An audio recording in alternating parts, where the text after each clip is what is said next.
वालेकुम रहमतुल्लाहि व बरकातहू। सामीन मोहतरम, आज एक बहुत अफसोसनाक वाक़या पेश आया है। आपने देखा होगा, न्यूज़ में आया है कि 13 अफराद सवात के अंदर, एक ही फैमिली के 13 अफराद तकरीबन वो पानी के अंदर, दरियाई स्वात के अंदर जो है ना वो शहीद हो जाते हैं। वो बेचारे इंतज़ार करते हैं, इंतज़ार में वो दरिया उनको बहा लेता है।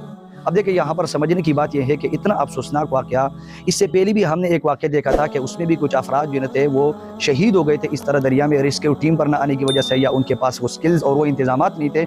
इतनी सुस्ती और इतनी गफलत जो है ना हमारी हुकूमत की है, इसको अगर न देखा जाए तो आज ये लोग हैं, कल को कोई और होंगे, इस तरह फिर कोई और होंगे। इसलिए हमें इसके लिए आवाज़ उठाना होगा।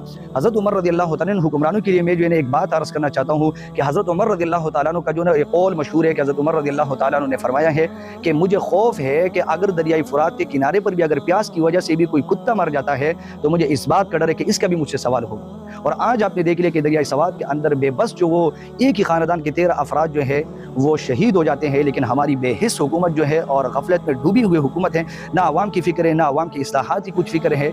तो इसमें वो जो है ना मुजरिम है, और हम तमाम आवाम को चाहिए कि हम इनके खिलाफ जो है ना आवाज़ उठाएँ, और आवाम को एक होना चाहिए इस मामले पर, और हुकूमत को जो है ना तंबीह करनी चाहिए कि वो इन चीज़ों का ख्याल रखे। क्योंकि आज ये जो है ना खानदान वाले चले गए, कल को कोई और होंगे, कल को कोई और होंगे, इस तरह वाक़यात चलेंगे, और हुकूमत कोई जो है इसके फ़िक्र जो है ना नहीं करती। वो अपने जो है नशों में, अपने जो है ना इतने जो क्या बोलते हैं, अपने ऐश व अयाशी इन्होंने शुरू किए, लेकिन आवाम की इस्लाह की और आवाम की कुछ फ़िक्र उनको नहीं है।